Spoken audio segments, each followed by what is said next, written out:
All right, morning everybody. Welcome to day 2 of our symposium, Can Beauty Save the World? We're going to start this morning with an experience of beauty.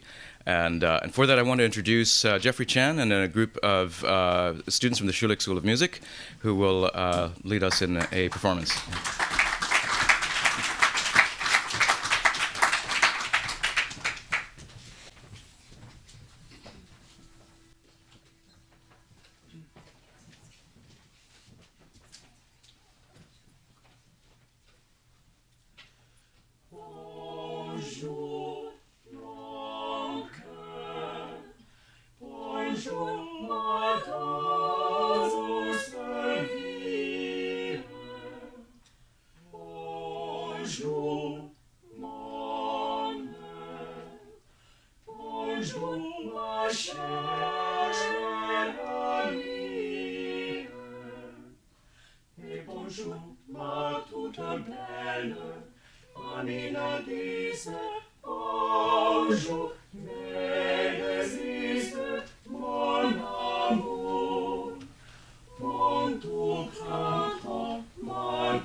Bonjour, good morning. So we are a group of choral conducting students at McGill. Oh, I should say here.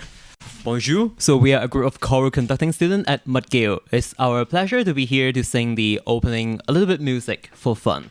So the conference is called Can Beauty Save the World, right? So what we just performed is a Renaissance piece by Lassus. So we have 4 more pieces. One piece that I really want to mention is by William Billings.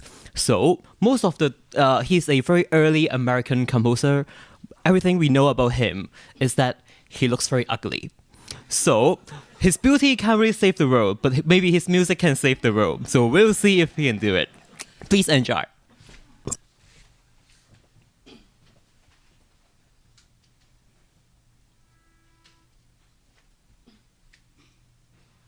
Sing, my soul, his wondrous love, who from yon bright throne above, ever watchful o'er our race, still to man extends his grace.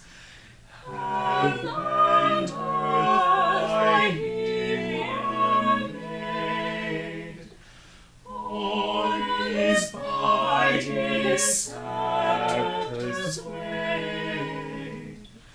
What are we that he should show so much love to us below? God the merciful and good brought us with the Saviour's blood, and to make our safety sure, guides us by his Spirit pure. Sing, my soul, adore his name. Let his glory be thy theme. Praise him till he calls thee home.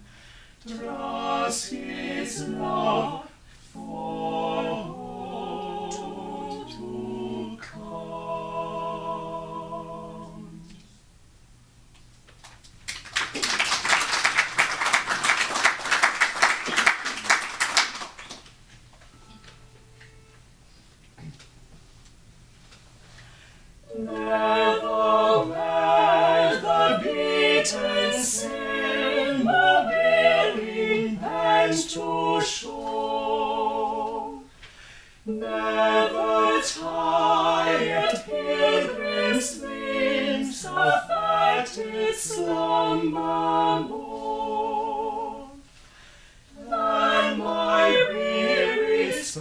light now longs to fly out of my troubled breast.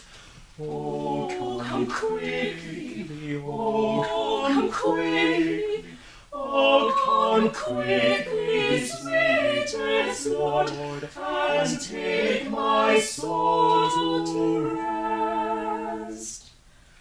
Oh, come quickly, oh, come quickly, oh, come quickly, sweetest Lord, and take my soul to rest. Ever blooming are the joys of heaven's high paradise. Cottage depths not there are eased, the vapor dims eyes. Glory then the sun outshines, who brings the blessed only sing. Oh, come quickly, oh, come quickly, oh, come quickly, glorious Lord, and raise my sprite to thee. Oh, come quickly, oh, come quickly, oh, come quickly, glorious Lord, and raise my sprite to thee.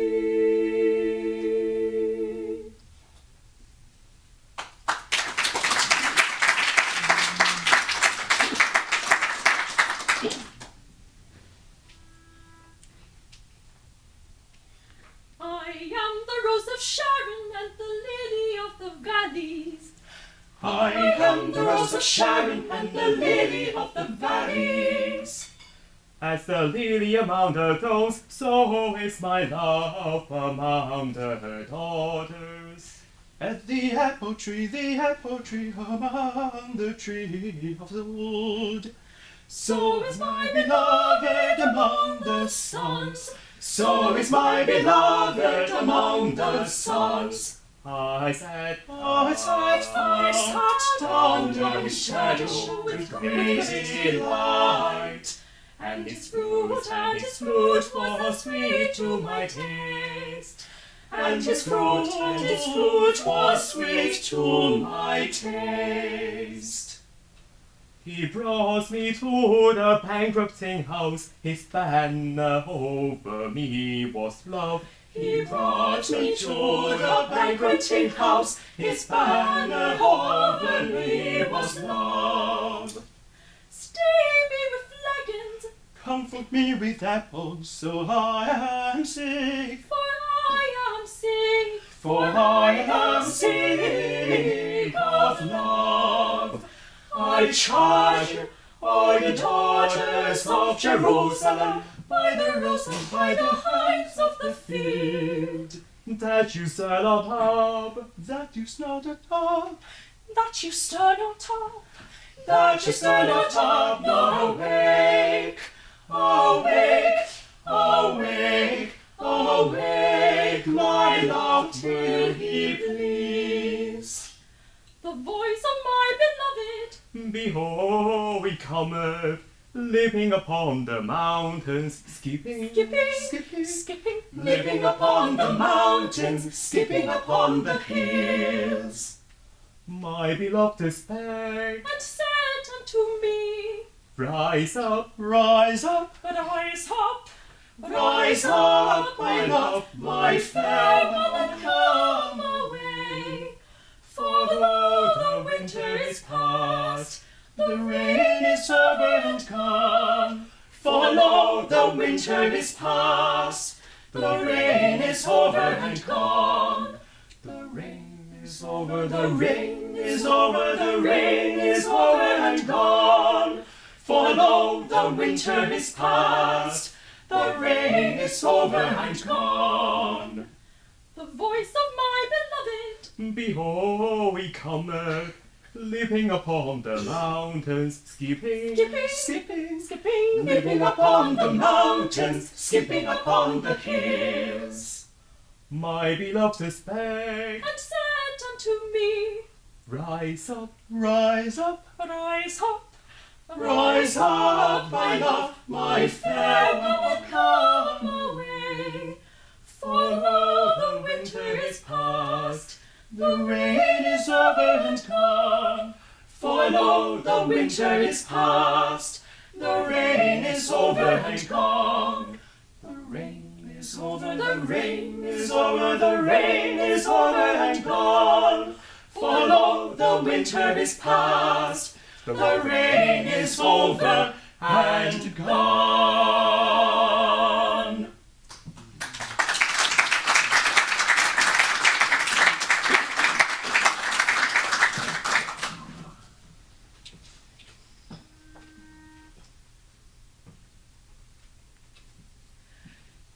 Die Nachtigall, sie war entfernt, der Frühling lockt sie wieder. Was Neues hat sie nicht gelernt? Sing alte liebe Lieder, sing alte liebe Lieder. Die Nachtigall, sie war Frühling lockt sie wieder. Was Neues hat sie nicht gelernt. Singt alte liebe Lieder, singt alte liebe Lieder. Die Die Nachtigall, sie war entfernt, der Frühling lockt sie wieder. Was Neues hat sie nicht gelernt. Singt alte liebe Lieder, singt alte liebe Lieder, alte liebe Lieder, singt alte liebe Lieder, singt alte liebe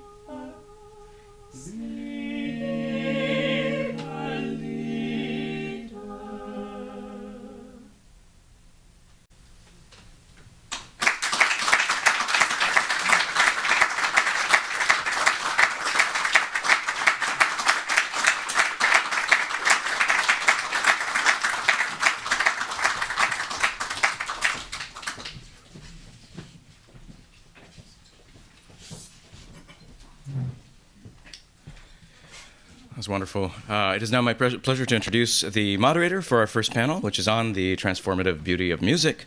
Dr. Stephen Bullivant is a professor of theology and sociology of religion at St. Mary's University in the UK and professorial research fellow in theology and sociology at the University of Notre Dame, Australia.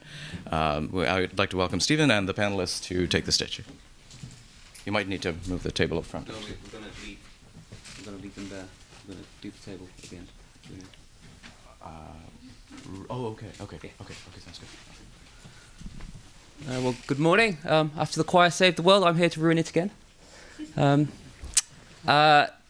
It gives me great pleasure to introduce our panel. It will become a panel at the end for the Q&A, but to stop them craning their heads to see this presentations, we're going to leave them in their seats and bring them up in turn. Jean-Sébastien Vallée is an acclaimed conductor and scholar and is professor of music here at McGill. Katie Bank is an early music historian and research fellow at the University of Birmingham in the UK. Rebekah Wallace is a philosopher who holds research fellowships at the Universities of Birmingham and Oxford. Ian Corbin is another philosopher at Harvard Medical School and director of Harvard's Public Culture Project. And Jonathan Berger is a composer and musicologist at Stanford, where he directs the Center for Computer Research in Music and Acoustics. So, Jean-Sébastien.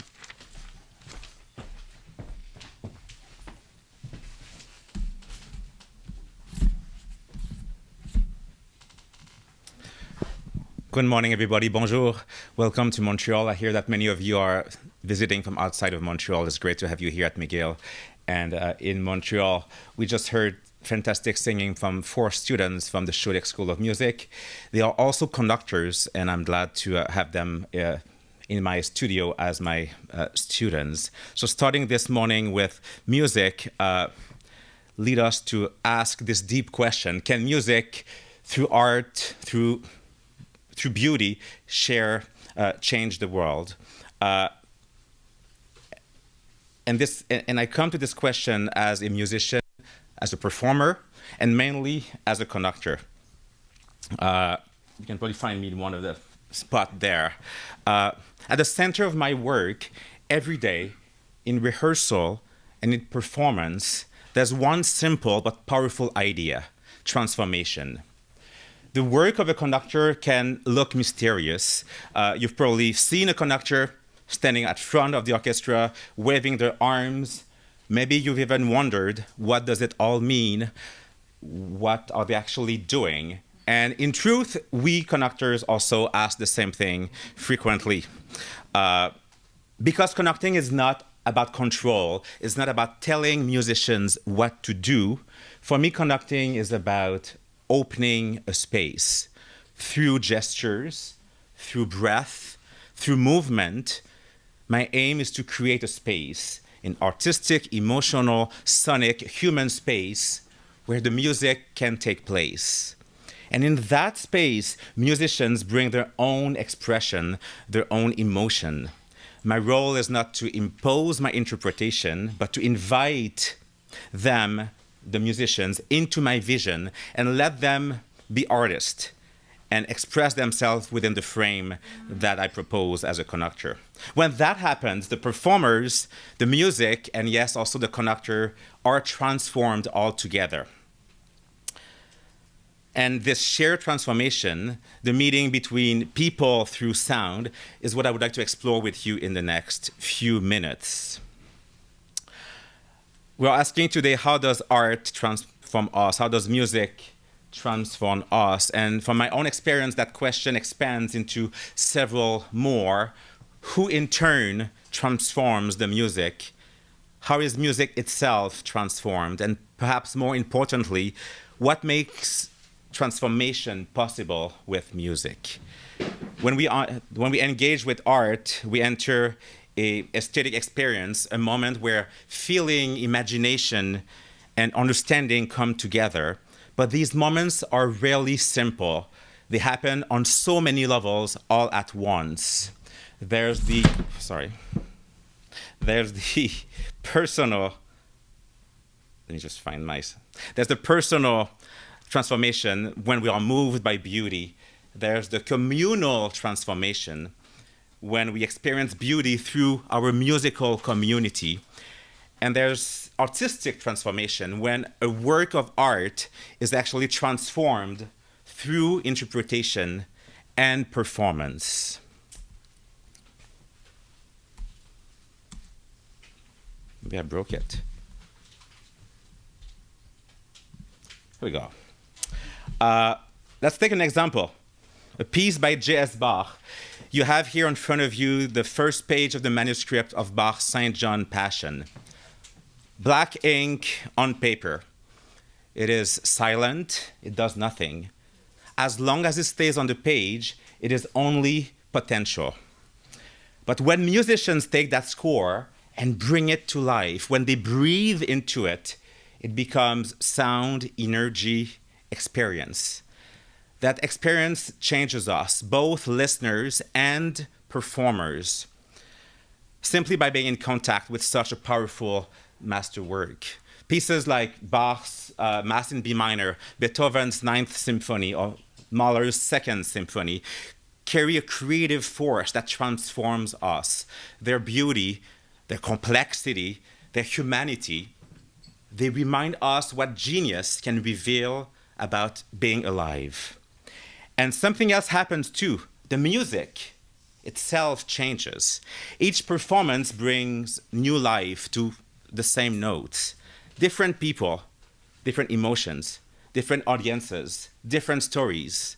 They all color how the music sounds.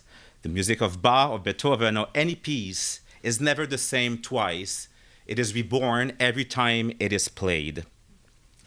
And this is what makes art alive. It is not a fixed object.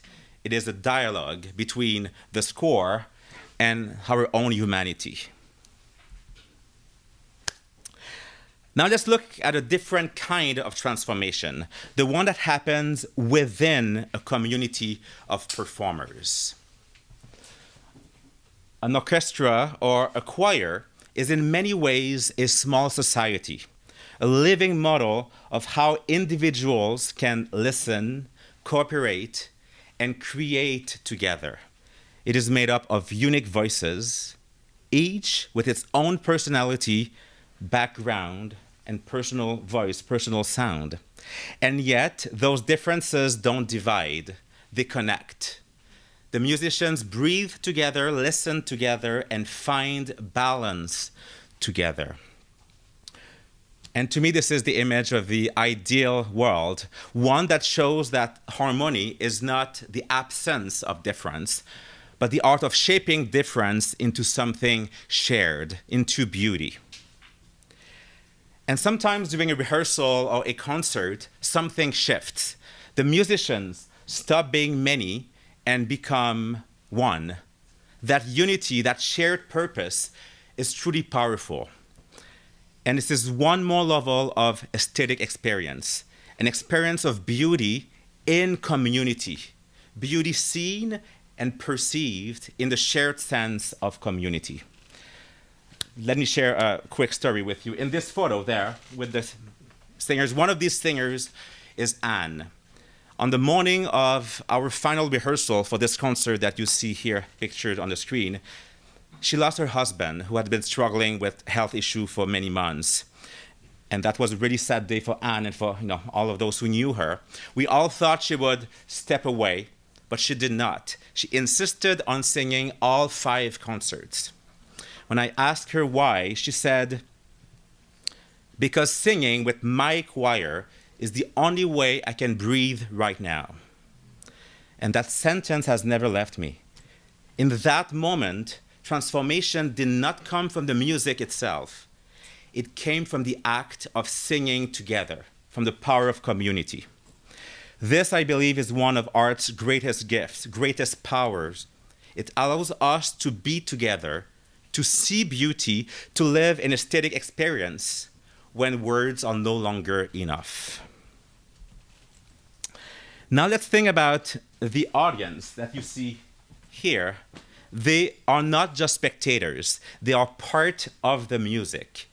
When a concert begins, energy moves in both directions, from the stage to the seats, and from the seats back to the stage. The audience shapes what happens. Their silence, their breath, their attention, all becomes part of the performance. The musicians feel it, they respond to it, and the result is always unique. With the audience in mind, each concert becomes a living exchange, a circle of transformation between composer, performer, and listener. Now I want to return to my own experience as a conductor, to what it feels like to stand at the center with so many stories happening all at once. Here you can see a photo of a performance of Handel's Messiah. And at that very moment, we are singing the Hallelujah Chorus. And as many of you may know, there's a tradition that calls for the audience to stand during this movement. This comes from a king who once decided to stand, and since then, many of us in many parts of the world stand when it happens. So that's what you see there. That moment when thousands of people rise together as the music of the Hallelujah Chorus begins is really moving. There's something powerful in that moment. On stage with me, you don't see them, but there's the Toronto Mendelssohn Choir, the Toronto Symphony Orchestra, 2 organizations with more than a century of shared history. Also on front of me is Anne, singing through her grief. Her personal story becomes part of something much larger in that moment. And before us, or behind me, the audience standing, some who have heard that piece countless times, reliving old memories of the Hallelujah chorus. And some others hearing it for the very first time and probably wondering what is happening. Why is everybody standing right now? Is it the end? It's all happening at the same time. And the hall is filled with all these stories.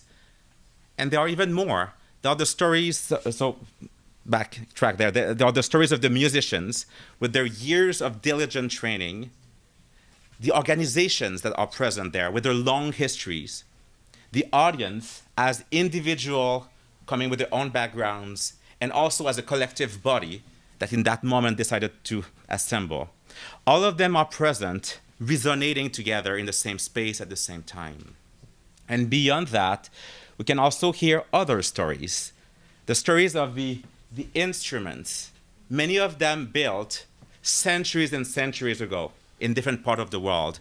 We can also think about the hall in which we perform, that was created and built by people who believe that experiencing music could build connection and transform us.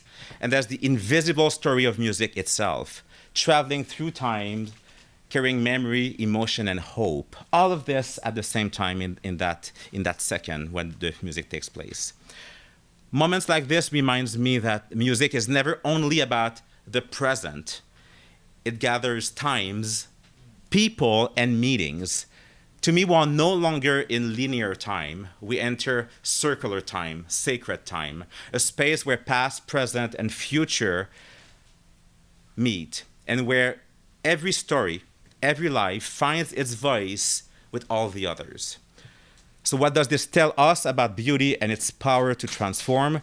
To me, music gives us a way to feel and to understand beyond words. It teaches us to listen deeply, attentively to ourselves and to each other. And in that act of listening, we sometimes touch something beyond ourselves, a shared vibration, a sense of belonging in a community, a glimpse of the sacred in the everyday.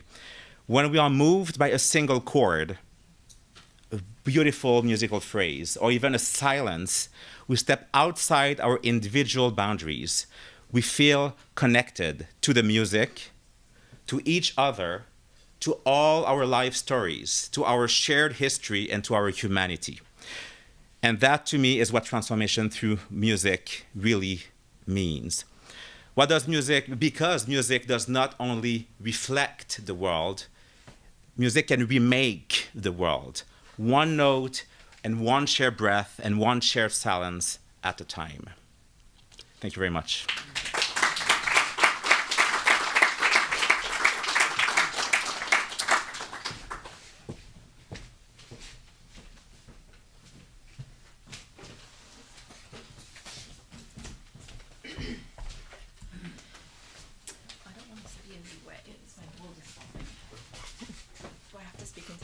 Yes, maybe. So Rebekah and I are co-Is based in the UK working on the project, and we just wanted to introduce a little bit about what we're doing here. Well, you need to flip the slides, Katie. I'll flip the slides. Okay. Yeah. You have to, Can you but see you have even to though talk I'm into standing this here? one. Okay. So you'll have to flip the slides. All right. In the 1920s fantasy novel, Blood in the Mist, a young boy is playing in the attic with his friends. An old lute tumbles out from among the stacks of stored goods, and a single note is plucked. This note forever changes his life. Although there in body, Nathaniel Chanticleer's life is now lived to the temple of the fairy folk, rather than his village compatriots, and he is never again the same man. This story shows in fantasy form the power of music not just to affect our lives, but to constitute our mental and emotional worlds, as well as our relationship to the world at large. That is, how we perceive, interact with, and inhabit the world. To ask the question of how music can do this is at the same time a facet of a much broader question. What is the relationship between us and the world? How are we the kinds of beings the world can influence? And how is the world such that it can have an effect on us?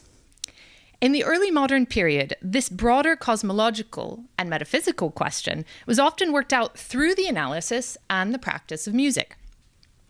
Ongoing debates in the 16th and 17th centuries assessed the question of music's power over us, and at the same time took place within larger discussions of both the composition of music and the composition of the human person, such that we can be moved by music. So Descartes, for example, wrote his Compendia Musicae in kind of 1618, 1619, in which he attempts to work out a theory of perception through looking at music. But this theory of perception will then culminate later in his 1649 Passions of the Soul, which talks much more broadly about how perception works and how things out in the world can have an effect on us.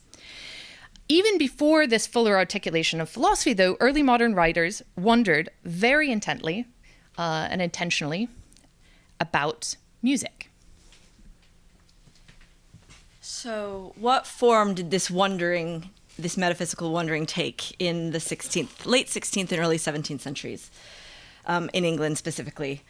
So amongst and between the long Reformation, the rise of English print, the prolific theatrical and poetic entertainments of wordsmiths like Shakespeare, Sidney, or Spenser, or the songs of composers such as William Byrd or Thomas Weelkes, this musical, metaphysical wondering bubbles within a variety of art forms and writings. So it's just a couple quick examples. This is a fairly well-known quotation from Shakespeare. "Is it not strange that sheep's guts should hale souls out of men's bodies?" Sheep's guts are what they made the strings on various stringed instruments out of. And so somehow this thing that exists in the physical world does something a bit more. But this is a very poetic understanding of this concept, and we'll talk about that more in a little bit. This is from more of a treatise rather than an artistic output, but Thomas Wright wrote in 1601, "For what reason corporal music and consorts of instruments so ravish and abstract a spirit, a soul, transporting it into almost a paradise of joy?" One of the reasons we're looking at this period is because these words, a soul, a spirit, animal spirits, there wasn't a single way, not that we have one today, but there wasn't a single way to talk about these things.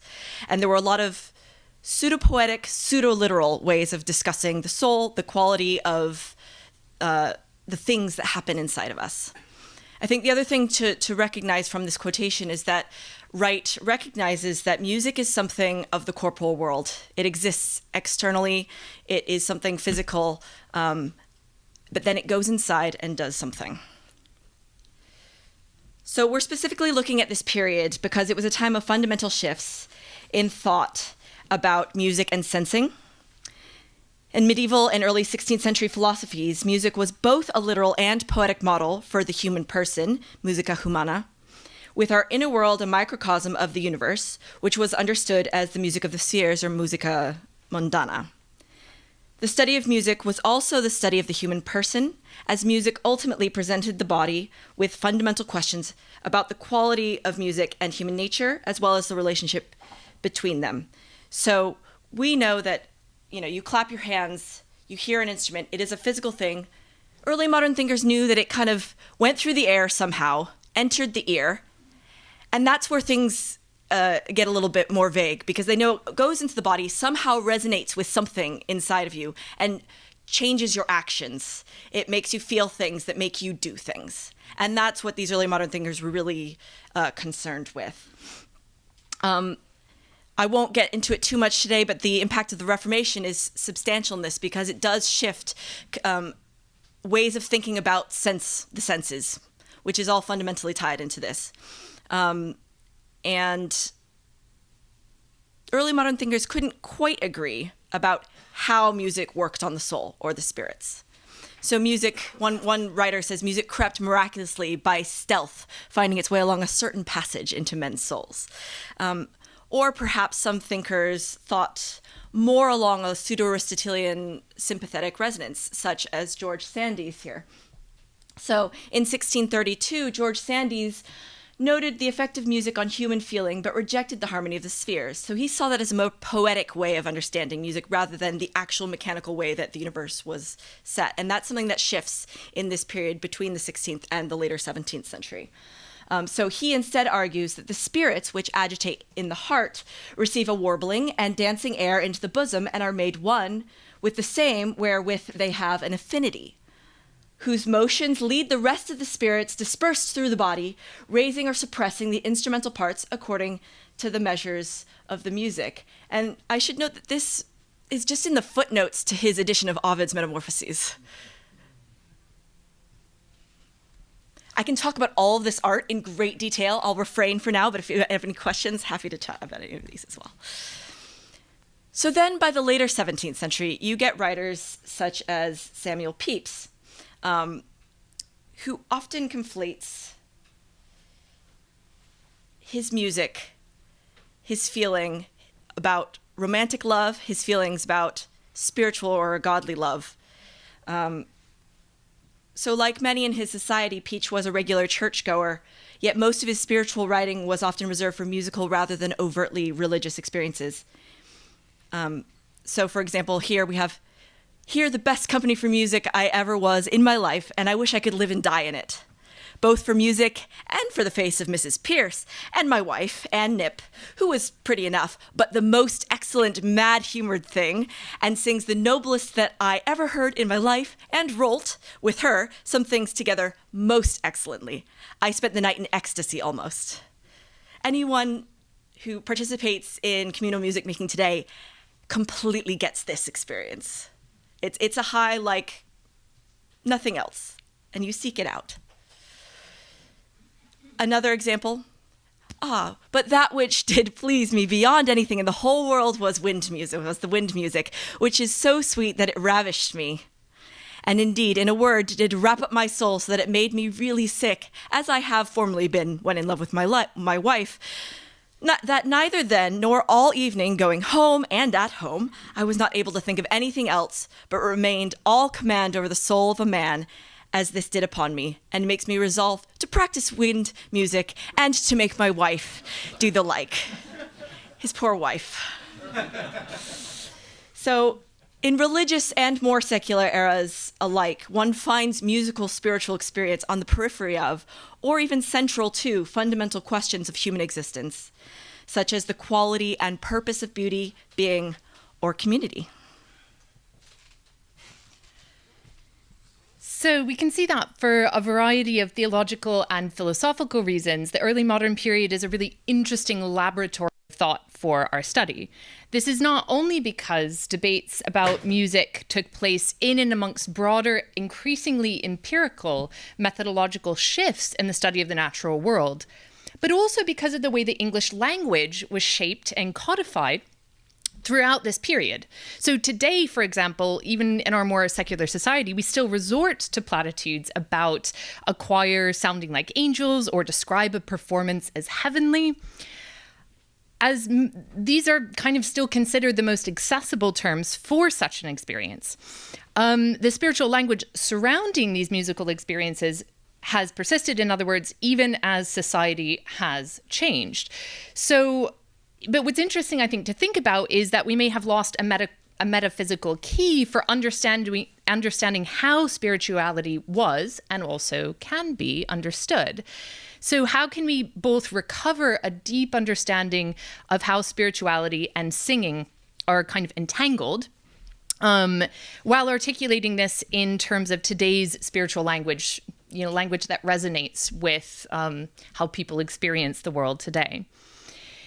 In a purely mechanistic view of sense perception, which does inform still how we talk about perception today, this doesn't really fully explain how music can have power over us, because for one, music affects everyone differently. And so therefore, a kind of completely mechanical explanation is insufficient for explaining music's power over us. The problem of how one translates the kind of purely physical sensations to something like an experience, maybe an emotion that moves us fundamentally to our core as whole human beings is still largely unresolved. A different anthropology, one which was prevalent before the modern period, however, might inform some of these issues by reframing lines of questioning at the outset. So, for example, rather than seeing the question as one of how something can kind of affect us from the outside, coming and moving a kind of part of us that is a discrete entity within inside. Maybe we can look more at the kind of activity of a living, moving body, a person as a whole, along more Aristotelian lines, let's say. And music is a vital entry point into this discussion. Music in the early modern period is a particularly rich area for examining shifting notions about human nature and spirituality, as the relationship of human beings to music was often central to exploring these anthropological questions. So at the theoretical level, we eventually see the evolution of a more, let's say, we might term it now, Cartesian view of body and soul. But in an Aristotelian metaphysics, the soul and the body aren't separate. There's a kind of living, breathing human being as a whole, which is composed of the dynamic structure of the body, the kind of self-creating, active nature of a living body, and its material constituents. And that's the proper seat of human activity, the person as a whole. This makes many activities open to being spiritual, given that living human breathing bodies are soulish bodies. So just to kind of sum this up by a quote from Aquinas, so when we talk about the soul being moved, Aquinas says this is actually kind of a matter of speech. And Aquinas says that whereas we say the eye sees, it's really the human person who sees by means of the eye. And he says, well, just so, one can say that the soul thinks just as the eye sees, but one speaks more strictly in saying that the human being thinks through the soul. And the early modern period, because of its critical shift in anthropological understanding, gives key insights into how and why we use the categories we do today for talking about spirituality.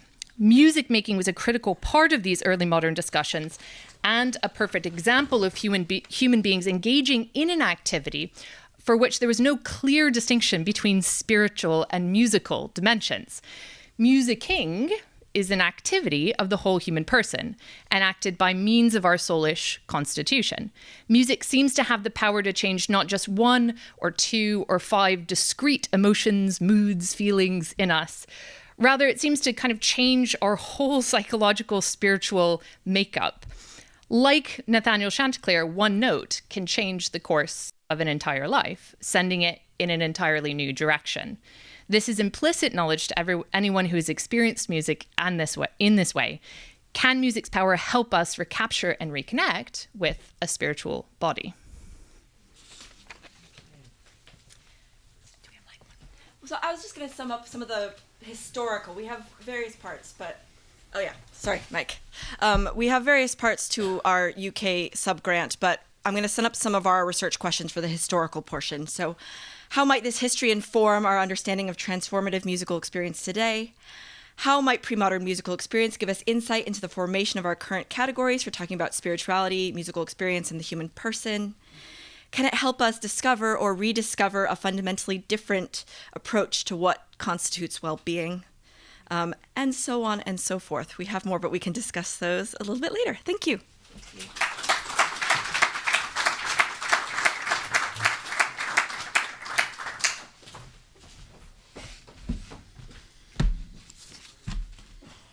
Is that okay that the screen's off? Do you want it on, Brandon? Pardon? You want to open it again? Did that work? Okay. I'm going to close it. Okay. Well, good morning, everyone. It is a real pleasure to be here. Thanks to Brandon and Tara and the other organizers for inviting me. The event last night featured multiple personal heroes of mine, including two people who served on my doctoral committee many years ago. So if you hear resonance with what I'm going to talk about today and what we heard last night, that makes good sense. So one of the questions that was posed to us in advance of this panel was, so under what circumstances, how can music give rise to transcendent experience? So I'm going to try to dig in on that a little bit and offer some thoughts.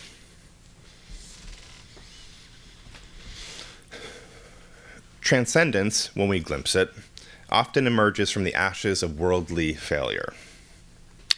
This failure is part of our birthright. For whatever reasons, the human animal seems to come equipped with certain desires and intuitions that cannot be properly realized in a purely material, spatio-temporal world. One central desire, perhaps it is the central desire, is for wholeness. This desire shows both its spatial and temporal faces in the phenomenon of falling in love. There is a rich and variegated body of poetry, song, philosophy, and scripture that describes the desire of lovers for seamless, total belonging, to be a whole together.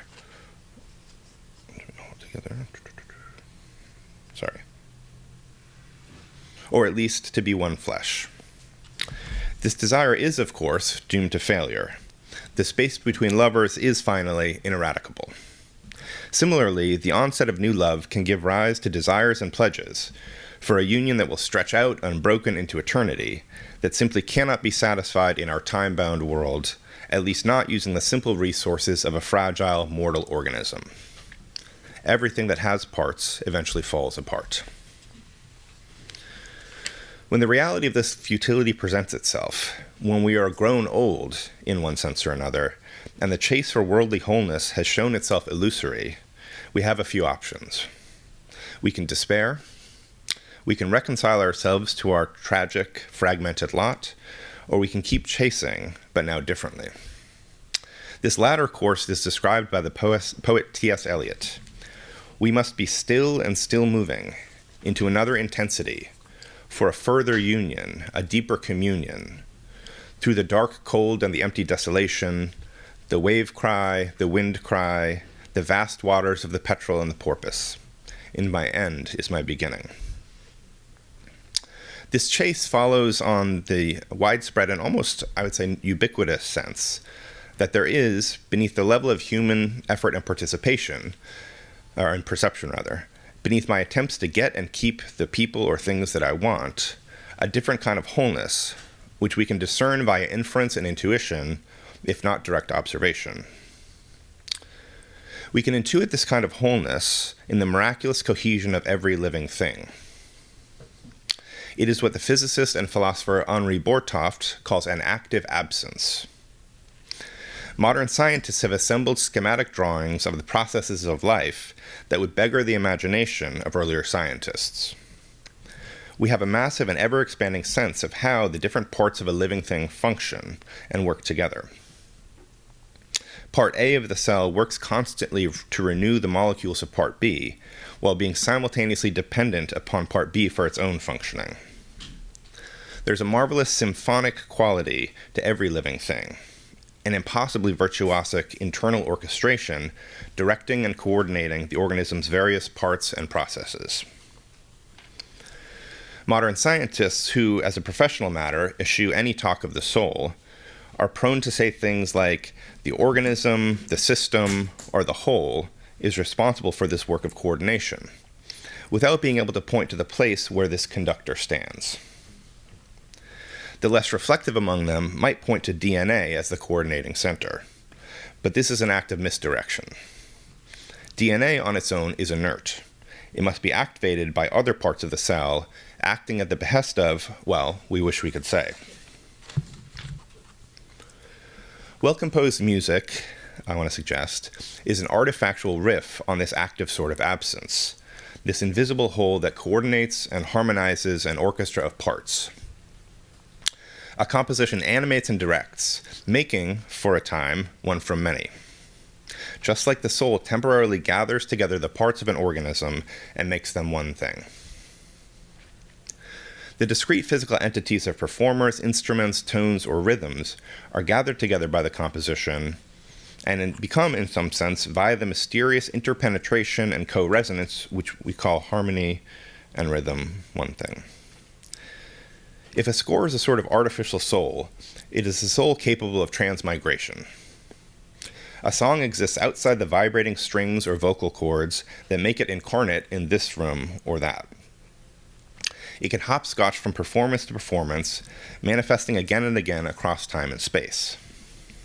It may be carried on written scores or in neuronal proteins, but these material entities are bearers of the song, not the thing itself. Music can, therefore, hurl the receptive listener's mind soulward. If you listen closely to a piano concerto, It is easy enough to feel that you are somehow participating in whatever invisible mind is guiding the play of the parts, feeling what it feels, understanding what it understands. This is compounded with your participation in the interior lives of the musicians, who are both communing with and playing host to the mind of the composer. This is a kind of experience of belonging that is ripe for confrontation with Eliot's further union and deeper communion. And yet not every listen, not nearly every listen, produces such a confrontation. For that, I want to suggest some kind of senescence, some kind of oldness, is often called for. We must be made bone-deep aware of the futility of our normal ways of belonging, at least in some cases, our normal ways of pursuing wholeness. The limits of our discrete individual selves must be undeniably clear, or why would we look to anything so much deeper and further afield? But this oldness can be a prelude to rebirth. In 2010, the music psychologist Alf Gabrielson published a book titled Strong Experiences with Music. In a chapter titled Music and Transcendence, he collates a number of first-person accounts of transcendent experiences occasioned by music, drawn from multiple decades. One thing that crops up very frequently is the affective experience of loss, smallness, melancholy, and longing, various indicators of personal finitude. A young man, for instance, reports that his transcendent experience, occasioned by Arvo Pärt's Spiegel im Spiegel, was characterized by what he calls melancholy, a feeling of longing, humility, and reflection. He goes on to say that tranquility and silence are important. An elderly woman reports in the 1940s that while singing in the choir for Brahms' Requiem, notice a piece about death, that, quote, suddenly the experience of the sound of the orchestra and choir together with the content of the text became so powerful that I was sort of lifted up out of myself. Perhaps it could be expressed in terms of falling to bits. A middle-aged woman reports that my body and the music became a whole where I knew I was dead, but it was a death that was a birth into something that was liberatingly light, a light that didn't exist in this life. Let's skip one. I have a number. A woman in the 1980s reports, in relation to Wagner's Rheingold, I felt a sensation of incorporeal floating, a total merging with the music, or quite simply with something bigger, God, the universe, perhaps, where the experience of me, myself, was completely annihilated. Okay, there's many more examples. I'd better skip some. So some of the pieces mentioned here have death as a theme. Some are in a minor key, some have a melancholy mood. Some turn in slow cycles that bespeak a kind of stasis, a pause of linear progress and agency. So I want to suggest that what all of these pieces have in common is this: some enactment of undoing, of the death of ordinary human agency. I am powerless, I am small, I am coming to pieces. This sort of mimed death cuts me off from my normal ways of pursuing wholeness, and in the process opens me up to a form of wholeness that seems to come rushing up of its own accord, to show me that I have always already been part of it. So epiphanies like these are not unique to music. Other non-artifactual aesthetic experiences can also play this role. In some striking accounts that I've examined in writings of mine, trees are often a site for this kind of transcendent experience. Every living thing is, in principle, fired by the deep beauty of soulish self-creation, and so more than beautiful enough to open our eyes to this deeper kind of union and communion. But if ordinary things are to announce themselves in this way, it sometimes helps, in the accounts I've looked at, to be despondent, to be discouraged, to be struck by one's own ineradicable existential limitations. So Richard last night talked about the fact that a lot of really important works have been written in prison. I think that's an example. So I have no doubt that in some of the musical experiences discussed above, the ground might have been prepared by experiences of just this sort. Music is perhaps unique, I want to suggest, in its ability to specifically and intentionally tear down and route to its offering of rebirth. Thanks.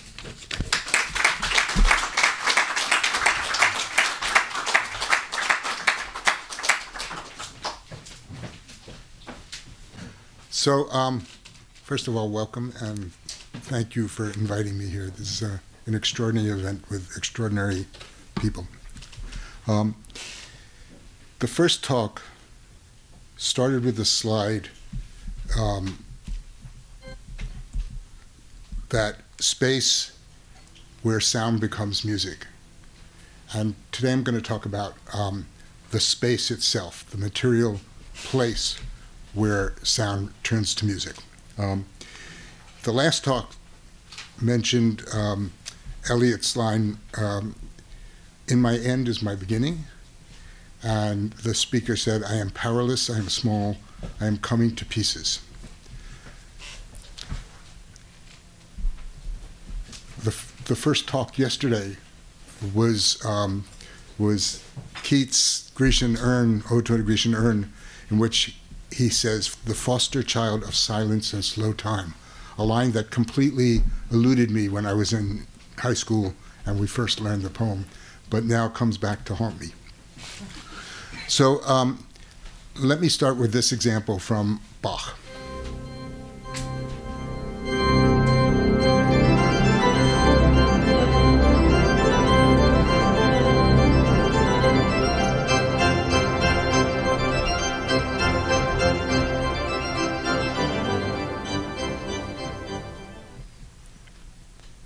This is the spectrogram of that recording.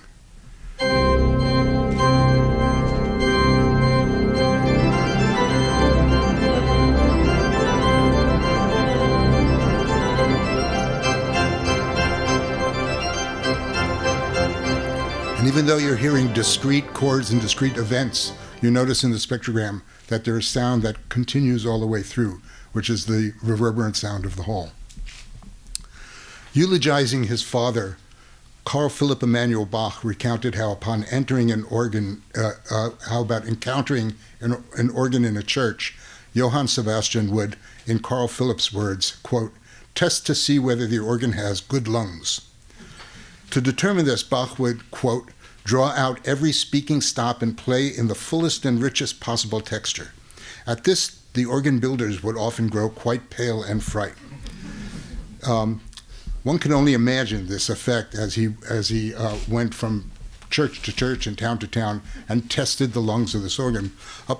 Upon pressurized air exhaling through a church organ pipe, sound diffuses, reflects, and reverberates throughout the structure. Each arch, each column, each buttress, each pew affects the sound quality, blurring, distorting, resonating, amplifying, and coloring the music being performed. Architectural space is a filter whose reflective and resonant properties modify sound. The space within which sound is created and experienced is itself a musical instrument. In fact, it is in a very real sense the musical instrument. Sound is transitory, fleeting, and ephemeral. Sound can distort temporal perception. Music can suspend time.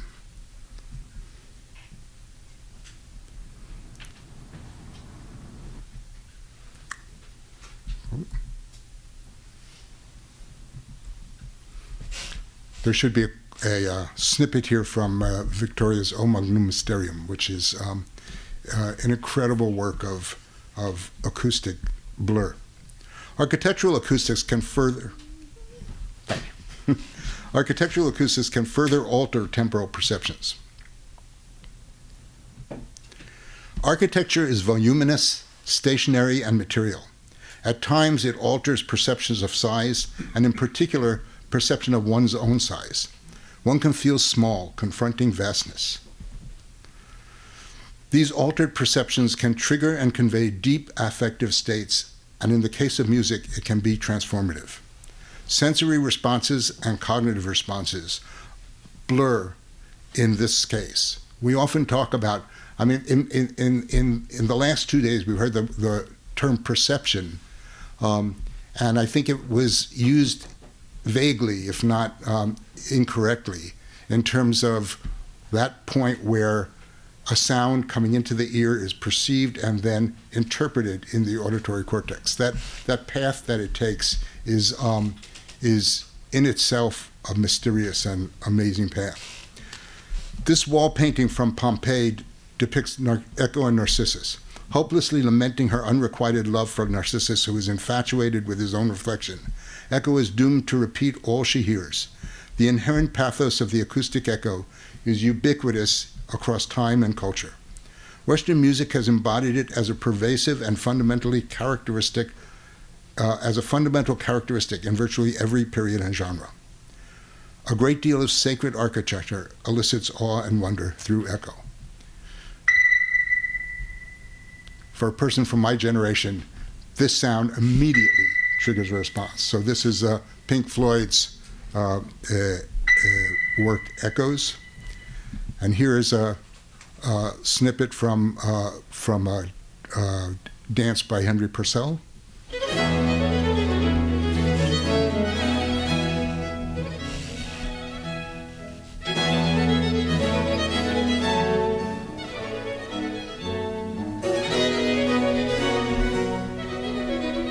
So Purcell actually orchestrates the echo. He writes the echo into the piece. This is a small church in Rome, which I spent many months studying. It's the church San Aniceto in Palazzo Altemps. It's become important to me because as I spent a year in Rome studying acoustics, I was sent to this place by someone haphazardly who said, "This place has really wonderful sound." And I walked in and it was transformational. It completely changed my life. And so I spent months doing careful studies of the acoustics of space. We measured it, we modeled it, we popped balloons in it, we did sine wave sweeps in it. We did everything we needed to have a complete understanding of the space.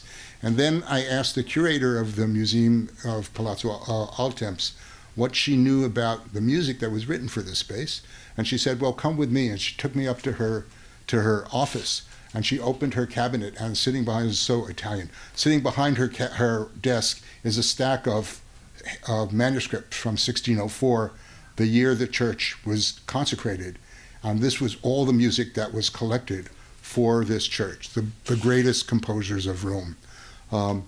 And in studying Duke Altemps, who was himself a composer, he was a mathematician, an astronomer, a collector of instruments, and very much involved in the architecture of this church, it dawned on me that here's a person who was thinking about the relationship of the space and the music. And the more I study this music, the more I'm convinced that this is one sweet spot of many, where we can see that the correlation between the architectural space and the music that was written is a direct one. So this is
So that first recording was done in near anechoic conditions. And then with the acoustic studies we did of the church, we built a convolution filter that we were able to convolve that recording with the acoustics of the church. And what you heard in the second recording is exactly how it sounds within this church. The animation is a very slowed down version of what happens when one sound, in this case a balloon pop, dissipates through the church. So it's an incredibly complex object. So the balance between acoustic clarity and blur is what makes this space a particularly sweet acoustic space. And that balance pervades the experience of music throughout. It was one that became particularly acutely important in early modern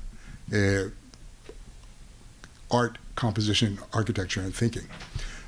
Just to underscore the difference here, so this is another example from the same setting by Felice Anerio, heard within the acoustics of Palazzo Altemps.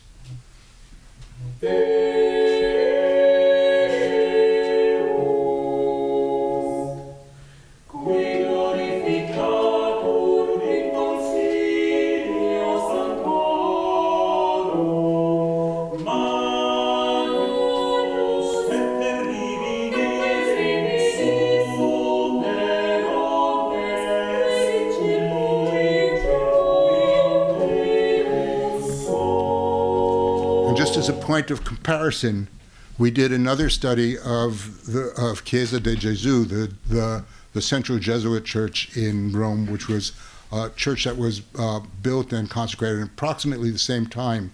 And here there was a wonderful controversy in building the church. The Jesuit priests wanted a flat roof in order for there to be acoustic clarity, for their words to be heard, and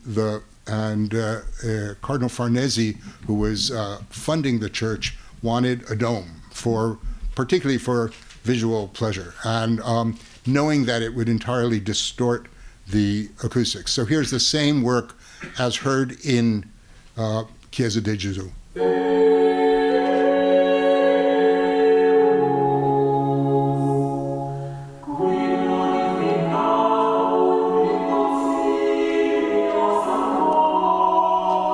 So our current ears have gotten pretty used to this incredible blur, but to me it's sort of an atrocious act on this music that has this beautiful clarity, and it goes back to that initial example of Bach, where the sound is blurred from one chord to the next. So, what is it about music that created in a particular space evokes awe? Can we find relationships between music and architecture for which the work was created? And I conclude by asking these questions, which have been plaguing me for about a dozen years now, and continue to plague me. And I will conclude with one more brief example. These are the final moments of Alvin Lucier's monumental piece, I Am Sitting in a Room, in which Lucier sat in a small room and recorded himself speaking, and then recorded the recording and recorded the recording and recorded the recording and recorded the recording until the resonance and acoustic and reverberation of the room completely distorted his speech. So the beginning of the piece is him saying, I am sitting in a room, and describes what he's doing, and this is his last iteration of it.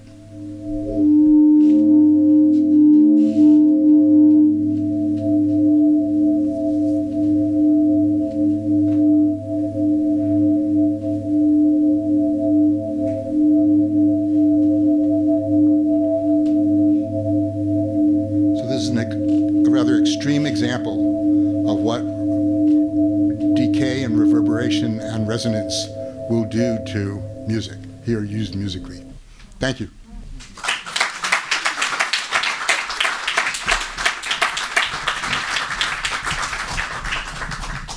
We're going to get everyone up.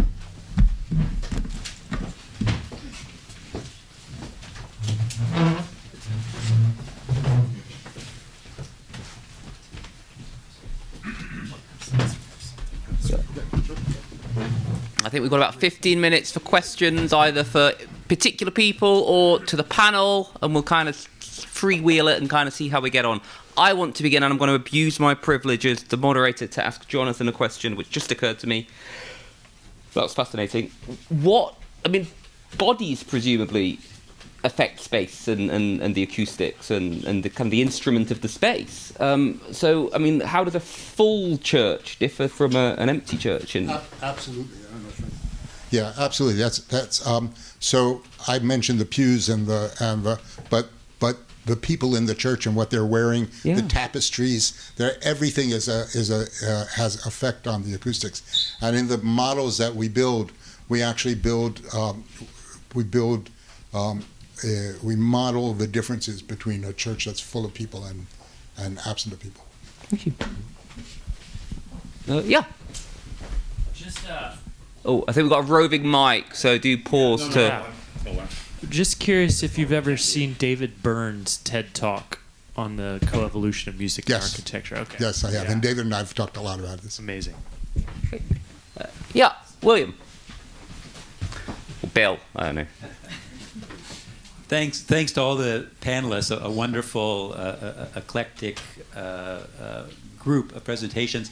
There was a strand for me that ran through them, and it started already with the performance at the beginning, because I was looking at the singers and I was thinking that the experience of the music is partly sound, but it's also corporeal, and it involves looking at their faces as they sing and the way that they embody the music as they project and breathe and so on.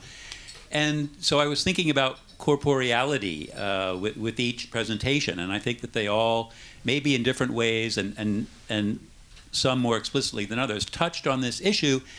We listen to recordings of Pink Floyd or whoever, and that's quite a bit different from experiencing the music in the material space and in the embodied exchange that's involved in music. So I'm interested in any further comments you have about how important the corporeal fact of music being performed through bodies changes the experience and the power of music. I could start from the performer standpoint. I think you're completely right that the way we look, the way we communicate, not just through sound, but through just our being and our presence, has a big impact. And in performing arts, this is a big part of what we train in singers and performers and conductors to connect that way.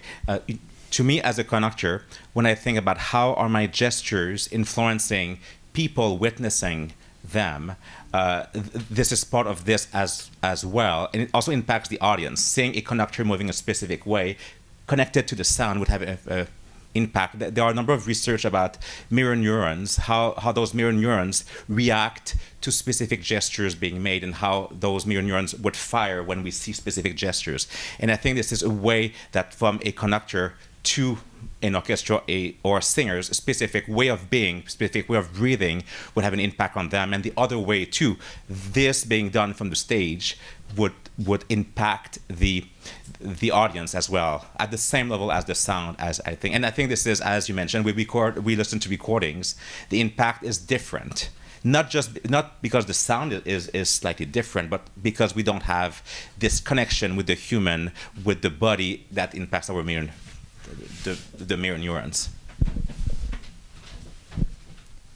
I think one of the questions that I'm really interested in is how our view of what a body is changes over time. So, we have words like materiality, immateriality, body, disembodied.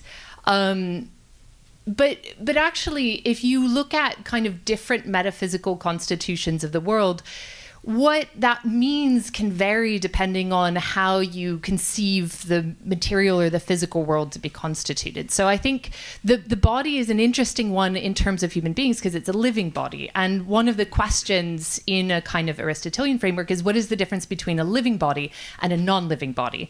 And I think maybe there is something there. Music and singing specifically, I think, is an interesting question because you're breathing.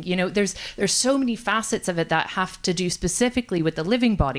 And I think in music too, if you look at the constitution of music, it's not just the sound waves, it's the organization of the sound waves, and it's it's a whole host of other things around the way that let's say, the material realities and the not quite so material, but the ones that are manifested through the material, like the organization or the relationship between the different notes, is constituted. So I think you're right. I mean, that's something I feel like music is a really interesting case study to look at the way that we conceive of what is physical and what is material.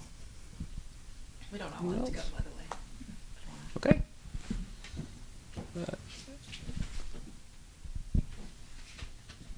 Hello, thank you for everything. It's a little bit less of a question rather than a comment, which I'd love for you to respond to. So I'm a voice teacher, and one of the things that I've recognized is that the posture of the teacher also affects how, and I mean that spiritually and physically, affects what comes out of the student. Like, my student will be different if I get up and stand beside them, if I sit behind the piano, if I mirror their movements, and also if they can see themselves. So I purposefully get them to work not looking at themselves and looking at themselves, because sometimes I'll say, look in the mirror, I think you're automatically going to see what's needed here. And that helps develop a relationship to themselves and to welcome their own body and to get used to it, because it's ever changing. We're literally corporally different every day. So what would you say about the role of hospitality and within the context of teaching in order to develop like the sort of things that you've been talking about in terms of communion and transformation?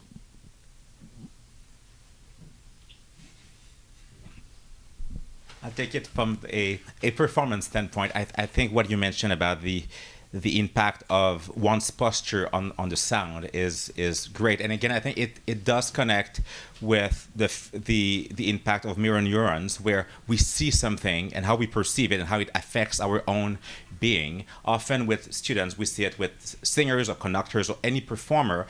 There's a sense of proprioception that is not fully clear. They don't really always understand where their body is and what is happening in them. So seeing the model, and through the eyes, but also through mirror neurons, that just gives them a feeling, I think is great. And the impact of that to me is, when we perform, we have such a big impact on those who are seeing us. If we hear a singer that has a really tight jaw singing for us, we may hear it in the sound, but at some point we may find our own jaw getting a bit tighter.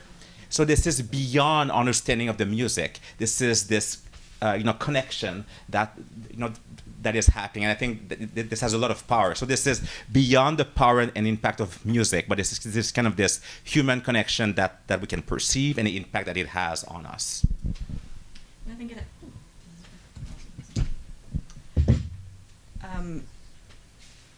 there's a lot of this in Shakespeare studies as well. How people communicate through gesture. It's all beyond language, right? It's gesture is such an important part of performance in any kind of quote unquote performance, and so I don't really have anything to add other than this is something that I think about a lot in terms of early modern performance, especially because they didn't really have a concept of performance as we know it today. So what are you doing? What are people doing when they engage in music and engage in musicking, when they engage in theatrical things as well? Like, what exactly are they doing if we don't have that word performance? So it's something I would love to talk about with anyone at some point.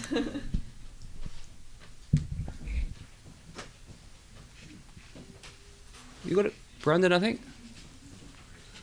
Thank you. That was fantastic. I have a question that I've been pondering around the maybe some of the things that Ian talked about. I mean, the relationship to things like grief and loss, and even things that Jean-Sébastien talked about, where some of those experiences are triggered by encountering music, maybe in certain spaces, music that may not have any particular lyrical content, but so you might be sitting in a venue where something about the texture of the sound or the way it impacts you isn't affecting you simply on a sensory basis, but is evoking meaning.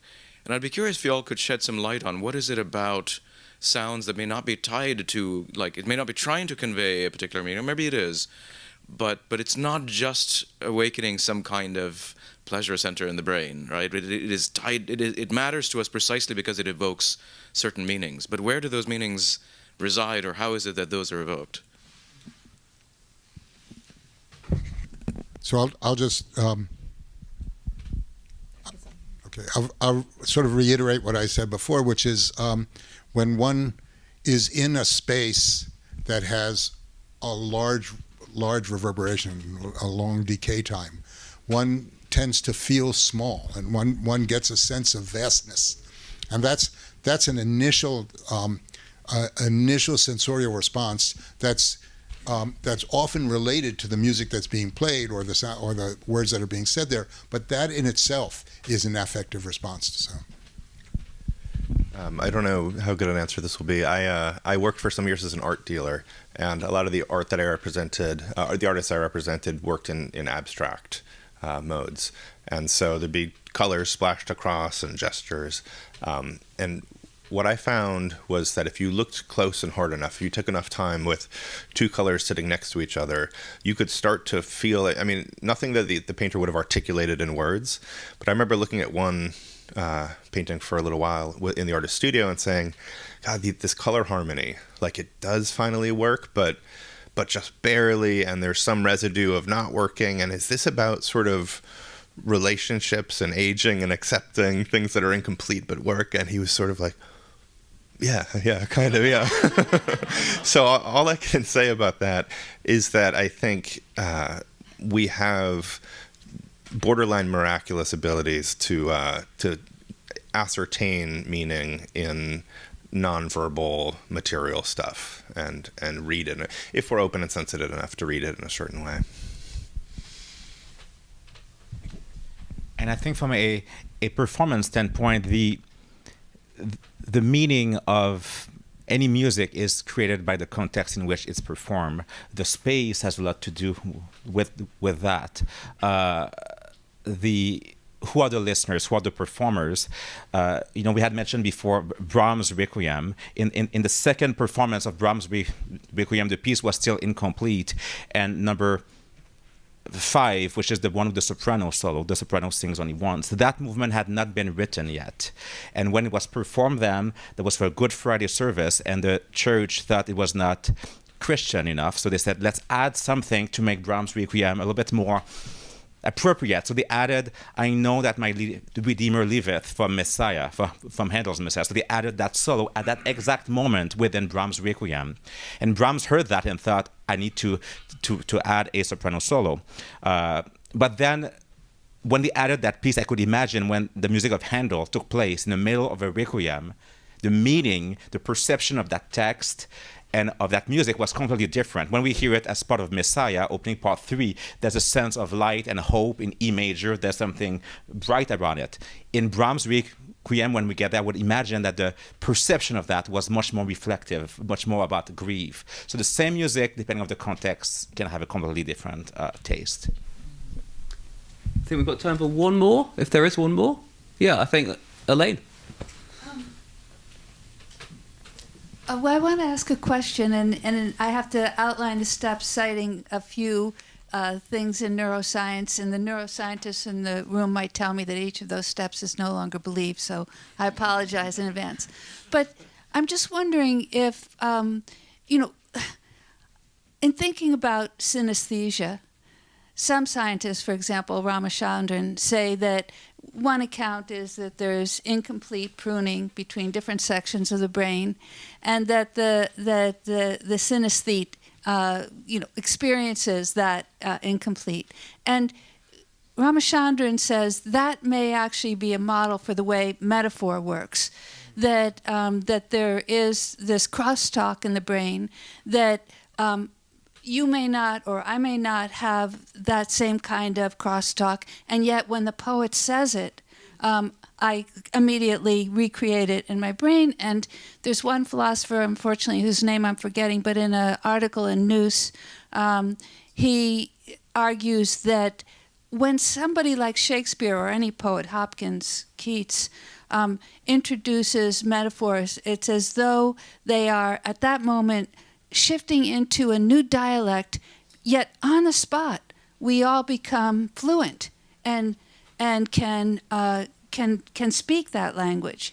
And I'm just wondering if that is seems also descriptive of what's happening in music. And I guess when you were showing the transcript of Bach's manuscript, that I mean, the distance between his mind or understanding of music and mine is so vast, and yet some recreation of the Olympic feats that are being carried out is actually being recreated.